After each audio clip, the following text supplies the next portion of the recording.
राजकुमारी रेपेंजल की कहानी।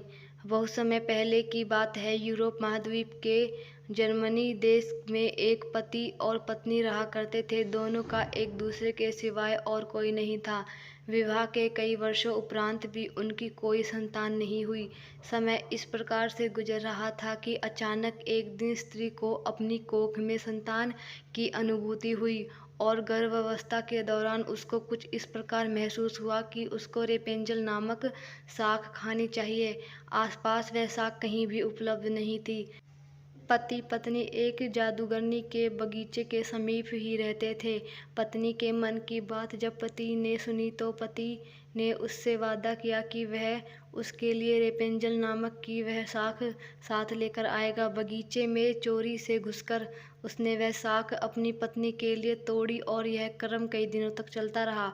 एक दिन बगीचे की मालकिन जादूगरनी ने, जिसका नाम डैम गोथेल था, उसे यह चोरी करते हुए देख लिया और जादूगरनी ने पति को बंधक बना लिया।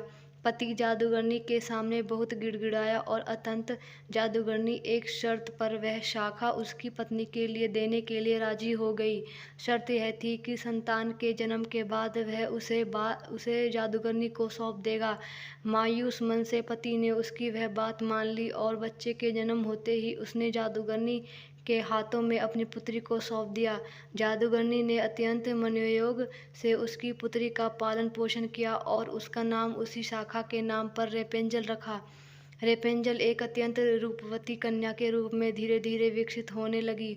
उसके सुनहरे बाल और द्वितीय रूप की चर्चा आसपास की जगह पर धीरे धीरे से फैलने लगी। कन्या के 12 वर्ष के होते ही जादूगरनी डैम गोथेल ने उसको एक ऐसी मीनार में कैद कर दिया जिसमें ना तो कोई दरवाज़ा था और ना ही चढ़ने के लिए कोई सीढ़ी। इसमें एक ऊंचे स्थान पर एक कमरा था जिसमें कि वे केवल खिड़की थी। जादूगरनी अपनी जादुई शक्तियों के माध्यम से छोटी बच्ची तक पहुंचती और हर दिन उससे मिलने के लिए दिन के समय जरूर जाती। इस प्रकार से दिन बीतने लगे। वह बच्ची बड़ी होकर एक अत्यंत रूपवती स्त्री के रूप में विकसित हुई। उसके लंबे घने सुनहरे बाल इतने लंबे हो गए कि बाद में जादूगरनी उनके सहारे मीनार पर चढ़कर कमरे में आने और जाने लगी। ऐसे करते वक्त वह रेपेंजल को पुकारते हुए कहती, रेपेंजल अपने बाल गिराओ ताकि मैं तुम्हारे सुनहरे बालों पर चढ़कर ऊपर आ सकूं। समय इसी तरह से गुजर गया और एक दिन किसी राज्य का राजकुमार घूमते घूमते उस क्षेत्र में आ गया जहाँ पर रेपेंजल उस मीनार में रहती थी। रेपेंजल की आवाज़ में द्वितीय मिठास थी।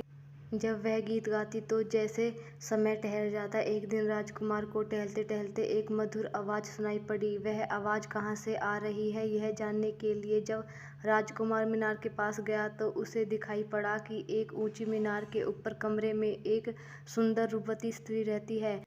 उसकी इस मीठी आवाज़ को सुनकर राजकुमार उसकी तरफ अत्यंत आकर्षित हुआ और वह अपनी उत्सुकता पर काबू नहीं रख सका। उसने मन में ठान लिया कि वह इस बंद मीनार में रहने वाली स्त्री जिसकी आवाज़ इतनी मधुर है के विषय में जानने के ही रहेगा। एक दिन जब वह दिन के समय जादूगरनी रेपेंजल से मिलने के लिए आई तो उसने जादूगरनी को वह शब्द कहते और बालों के जरिए ऊपर चढ़ते हुए देख लिया। राजकुमार ने इस प्रकार जब रात के समय रेपेंजल को पुकारा तो उसने उसे आने के लिए मीनार के सहारे अपने बालों को लटका दिया। राजकुमार ऊपर जाकर रेपेंजल से मिला। रेपेंजल और राजकुमार एक दूसरे से प्रेम करने लगे थे। दोनों ने मिलते ही एक दूसरे को पसंद कर लिया था और वह एक दूसरे के लिए अंतरंग सहचर बन गए। अतः राजकुमार ने रेपेंजल के सामने विवाह का प्रस्ताव रखा। रेपेंजल इस पर सहमत हुई और दोनों का मिलना जुलना धीमे धीमे बढ़ने लगा। जादूगरनी डैम गोथेल रोज दिन के समय रेपेंजल को मिलने के लिए आया करती थी। राजकुमार और रेपेंजल ने मिलकर एक योजना बनाई कि राजकुमार द्वारा दिए गए रेशम से रेपेंजल एक सीढ़ी बनाएगी जिससे कि वह दोनों उस जगह से भाग सके। रेपेंजल की मूर्खता के कारण जादूगरनी डैम गोथेल को राजकुमार के रेपेंजल के पास आने और उसके गर्भवती हो जाने का पता चल गया। जादूगरनी डैम गोथेल ने रेपेंजल को मीनार से बाहर निकाल दिया और जंगली जानवरों के बीच से जंगल में विचरने को अकेला छोड़ दिया और वह स्वयं उस मीनार के कमरे में जाकर छुप गई। राजकुमार के चढ़ने के लिए उसने रेपेंजल के बालों को काटकर उन्हें मीनार पर बाहर लटका दिया ताकि राजकुमार ऊपर चढ़ सके और उसे कोई शंका ना हो।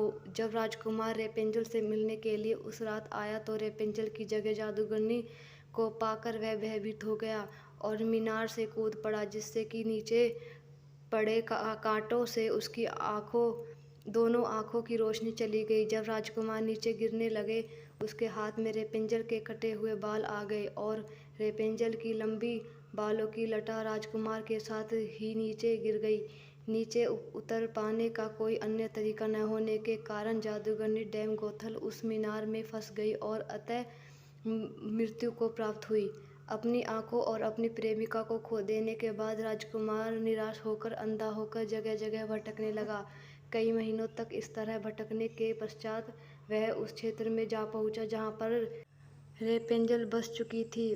उधर रेपेंजल ने जुड़वा बच्चों को जन्म दिया, जिनमें एक बेटी और एक बेटा हुआ। इस तरह कुछ समय तक एक दूसरे के बिछोह में रहने के बाद अंततः दोनों उस राज्य में एक स्थान पर मिले और उनके मिलने से चमत्कार स्वरूप राजकुमार की दृष्टि वापस आ गई और रेपेंजल के लंबे सुनहरे बाल उसको वापस मिल गए और दोनों हंसी खुशी अपना जीवन साथ में बिताने लगे। शिक्षा।